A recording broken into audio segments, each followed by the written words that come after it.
If I look like I just woke up from a nap, I don't want to hear it. I just didn't ask. But welcome to today's video. We are doing a reading vlog, which I am so excited to do. I have not done one since Archer's Voice, and if you haven't seen that, go ahead and watch it because I've never bawled my eyes out more during a book, and I absolutely loved it. So be sure to watch that. But today, we're gonna be doing a Magnolia Parks reading vlog. I mentioned a few videos during my May TBR that I was going to be reading it this month, and I was gonna do a reading vlog because I want to know the tea. I heard that it was a toxic type of book, relationship. There's a lot of like drama. It's giving Gossip Girl, and that's exactly what I'm in the mood for right now. So I'm super excited to get into this video. I know some people don't like a toxic relationship book or whatever, and like sometimes I don't either, but like I want to see how this is done because I've heard some people love it, some people hate it, and I'm very curious to see where I fall under. If you have never watched a reading vlog from me before, I usually break it up into me reading the book, talk about my initial thoughts throughout the book without any spoilers. Then at the end, I'll do like a spoiler-free review. And then at the end, I share my spoiler review, which I like to include because sometimes like there's just so much tea that I need to like share. And if you've read it, I would love to know your thoughts and stuff like that. So that's what we're gonna be doing today. It's getting kind of late, so the lighting is definitely going to be wonky for today, but I'm gonna be carrying this reading vlog until I finish. And I'm gonna be reading it on my new Kindle. I also, during my May TBR, I did an unboxing, so if you want to also watch that, you can go ahead and do that as well. So I don't really know much about this book, but I know that there's Magnolia Parks, and then Daisy Hates, and then Magnolia Parks again, and I think after that they're gonna do Daisy Hates, which is all in the same like world. But this is book one, and I thought I would read the back of the book because honestly I haven't read the back of the book in a long time, and I don't even really know what I'm getting into.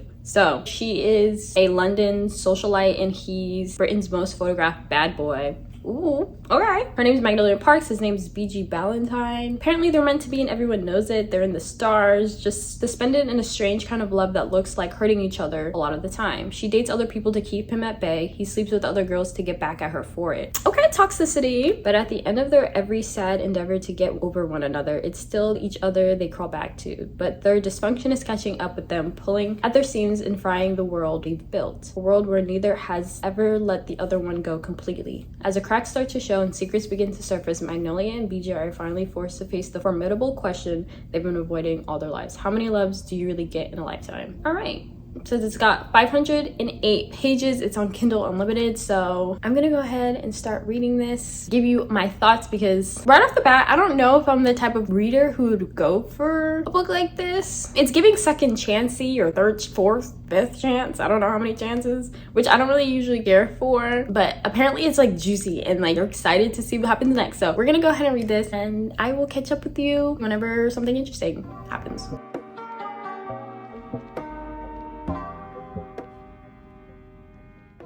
It's actually 2 days later. I haven't had time to really film since the last few clips because I was super busy yesterday, but we're here with an update, and I decided to share my thoughts so far about Magnolia Parks. Right now I'm on chapter 11, so there's a lot left to be done. I'm still just in the beginning of the story, but so far I'm really enjoying it. The way it's written, I can definitely see where the whole Gossip Girl vibes are coming from, because these characters are like rich, they're like in the social elite. There's a lot of tabloids and like gossip outlets that talk about them, so they're cautious about what they do and say. And then also something that I think is really cool is between dual perspectives of Magnolia and BJ, when they're talking, it's like they're talking to you, like you're a part of this world. Like for example, if they're going to this like super famous cafe, they'll be like, oh, you know that cafe, next time you're there I would order this thing. Like it's really cool how they're talking to you. I've never read anything like this before, so I really like how she did that. The book is pretty wordy, but like in a good way. In the beginning of the book, we're kind of like in the middle of Magnolia and BJ's situationship,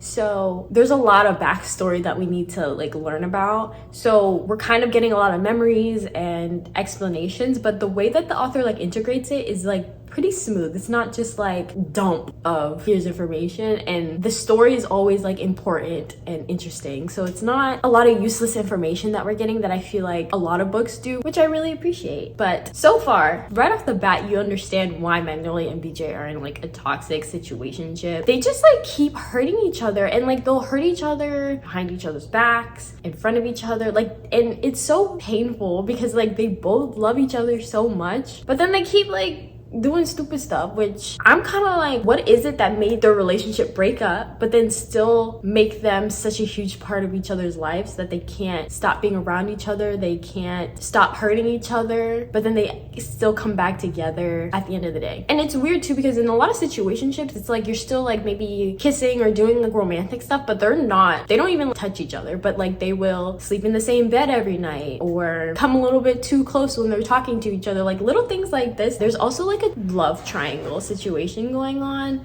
which I love the drama. There's just so much drama in this book, and like I'm eating it up. So far I feel like the other person in this love triangle seems just like a healthier option, at least for Magnolia. Honestly, anything seems like a healthier option for Magnolia than BJ, because like this man is a man. Like this man is like doing some crazy stuff. She's no saint either, but I don't know how they do it. Also, another thing I want to add is with this book, because they're rich, right? They describe clothing, bags, jewelry, accessory, colognes, perfumes. Like they describe a lot of these like super high-end brand name rich products, and I just don't know any of them. Like so far I feel like the only thing I know is like Gucci. They're like name dropping all these high-end rich things, and I'm like, that's how you know you're not rich, because like I don't even know what I don't know. Like the things that they're saying, I'm like, what? That sounds fancy, so I'm assuming it's fancy. This book is oozing rich. So those are my thoughts so far. Am I rooting for Magnolia and BJ? I'm rooting for them separately. Like I want them both to be happy and not be hurt anymore, but like them together, I'm just kind of like, why? We'll see by the end of this video how I feel. Yeah, I'm gonna continue reading.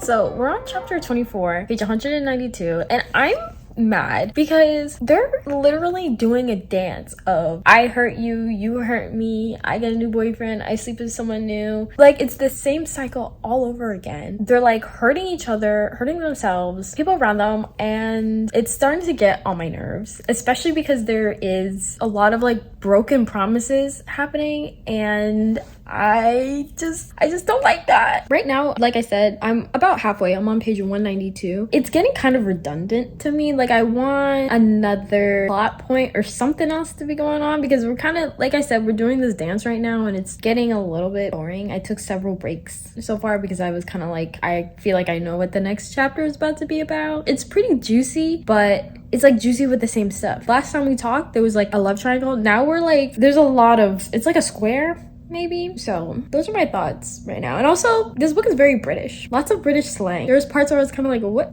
did you say? But yeah, it's just because they're British. I'm sorry. I'm just gonna read a couple more chapters tonight. Probably won't have anything else to say, but if I do, I'll just come on and let you know. If not, we'll probably just reconvene tomorrow. Alright guys, it is 1 a.m. the next day, and I just finished reading Magnolia Parks like 5 minutes ago, and of course I had to come on here and tell you my initial thoughts of the end of the book. I don't know, I was ready for some like toxic stuff, as we know, but I gotta say it's very repetitive, guys. Like there was just like the same equation at this point, like you hurt me, I hurt you, I'm gonna do this, you're gonna do that, and then we're just gonna like keep doing this stupid cycle. Like I was expecting more. I feel like the writer is a really good writer, but I just felt like there could have been so much more to the story besides this cycle. There was definitely a shift in Magnolia's family dynamic that happened, which I was like, oh cool, something different is happening, but it's not really a huge major plot point. I'm not gonna lie, I feel like you can read the back of the book like and know the description of the book, and then it's like you read the book. I don't know. Her friends, dude, like her friends really got on my nerves. They are such like enablers. Like I don't understand why, not that they allow this to happen because it's not up to them, but I feel like nobody's like just being straight up and honest with like the toxic stuff that happens, and it's ridiculous. It's just too much. If you watched my May TBR, I said that I think I would want to read the next book, which is Daisy Hates. I just don't know if I care to read that, honestly. Like, I don't see myself reading it anytime soon. I just didn't really enjoy this book very much, and I was like expecting a lot. Like, I wanted some drama, guys, and like, I don't know how many days this took me, but like, if it's a really good book, it shouldn't have taken me this long. I think that's really all. I don't really have that many thoughts to share right now. As always, I will come back in a couple days once I really let this sit, and we'll talk about it. I'll see you in a couple days. How's the weather outside, Parks? Gloomy.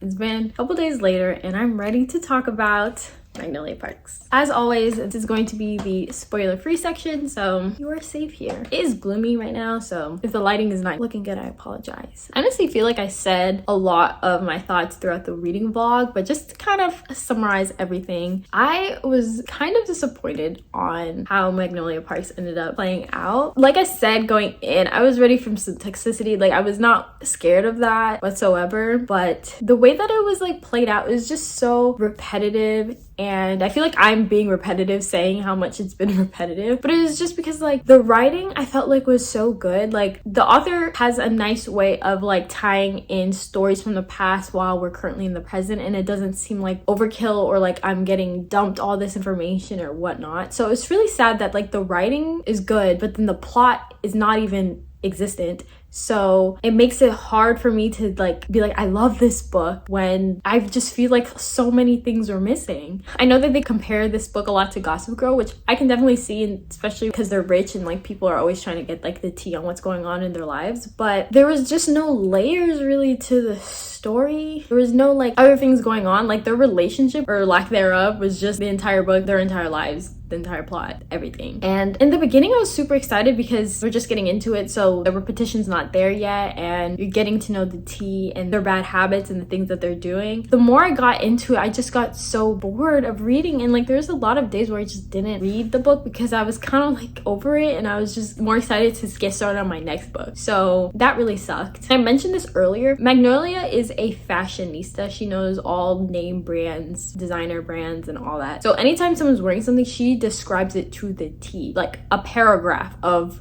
description. And it got to the point where I would literally just skim it. Like, if she mentions any piece of clothing, I would just try to skip to wherever it ends, because I, one, don't even know what the heck she's saying, because I don't know these designer luxury brands. It took away from me even being able to visualize what they're wearing because of that. So I made them wear whatever the heck I wanted them to wear. And the whole book, which I really like, whoever's point of view we're in, it's like they're talking to you. And so because she's a fashionista, she will describe everything to the T, which is like a little detail that I do think it's good. Like, I don't think that it's bad that she did this, but just personally for me, I was getting over it. I was like, I don't care what you're wearing at this point. I do not have a favorite character because honestly everybody was annoying me. The family sucks, the friends suck. The romance, anytime I feel like the author was like, something should happen, she would just add a new boy to add to this like weird love triangle, and we already know how I feel about that. I will say though, if you do not like spice, this is the perfect book for you, because there was like no spice. Anytime there was anything remotely spicy, it's not descriptive whatsoever.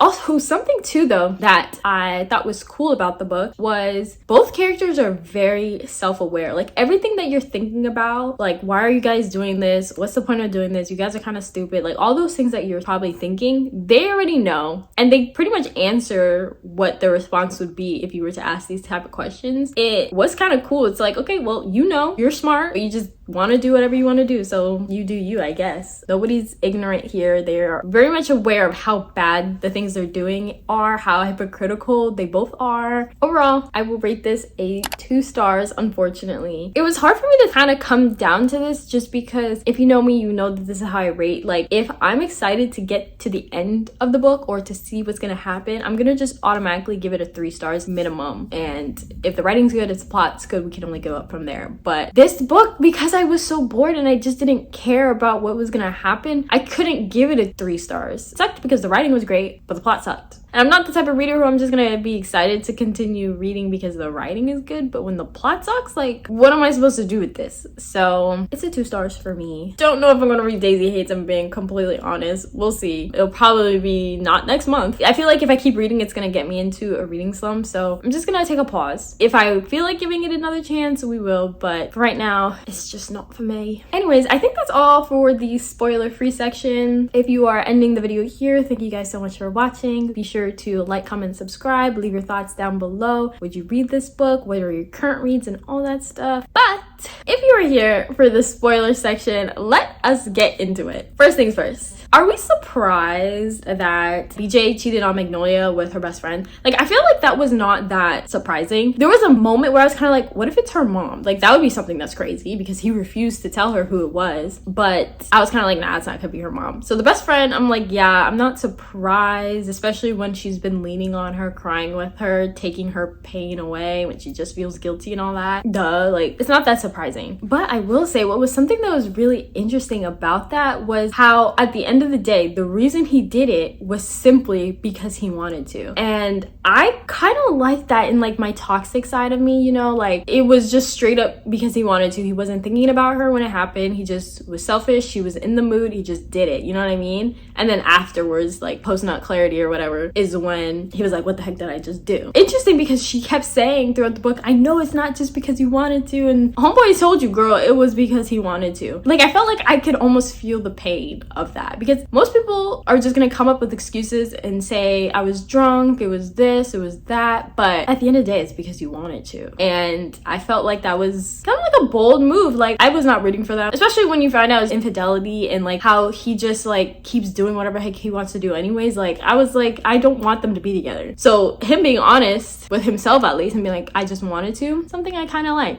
but like in the worst way possible. This ain't real. Let's remember, this ain't real. This is not reflective of how I feel about real life situations. Let me just preface that real quick. I don't know how many times in this book Magnolia found BJ not cheating. They're not even dating, but like being with another girl, running away, him chasing after her, then like her being surprised every time she catches him and him being like, oh crap. Like, how many times am I gonna do that? Like, it was getting so old at this point, and it was annoying because like the one thing she wasn't gonna forgive him with was like him doing drugs, and then homeboy does drugs, and then she's like, okay, I'm ready. Like, why is it that when he actually did drugs, it was almost like she was more forgiving at that point? Like, something changed and she was like ready to be with him because he did drugs again when he promised not to. Guys, tell me what is one good quality about BJ. I read a review that said something about like, shoot, if a guy had his body covered in tattoos about me, I'd let him cheat on me too. But I'm like, guys, like, yeah, that's sweet or whatever, but he's psycho. He does not love her. If you cheat, sure, you could say you love them, but like at the end of the day, you just put your needs over someone else and are being ridiculous and selfish. And there was this one scene in particular where he was like, okay, if we're gonna get back together, like, don't ask me questions anymore. Like, I made one mistake. You can't just keep bringing it up every time you're mad.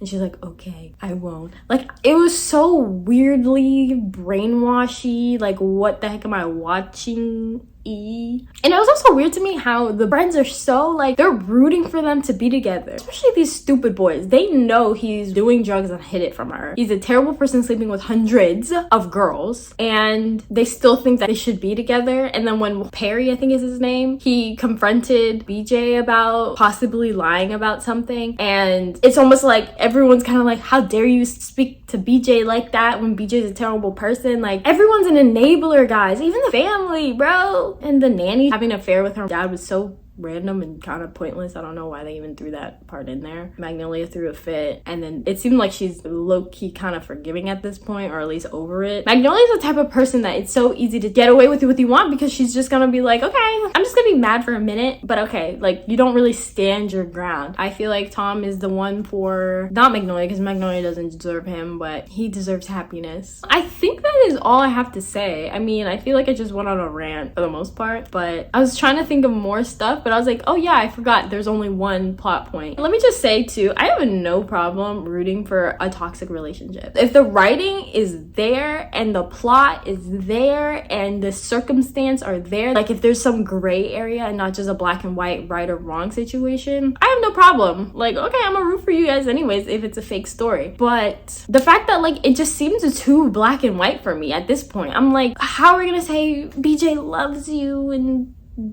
but he's very much in the wrong in almost every situation. It's so weird. Like, for the past how many years, like, they are not together, but BJ's not allowed to be with someone else and she's not allowed to be with someone else, but they're not together. So they're getting mad as if they're both cheating on each other, but they're not together. Like, this weird situationship. I'm just glad I'm not dating anymore, guys. Like, this gave me a headache.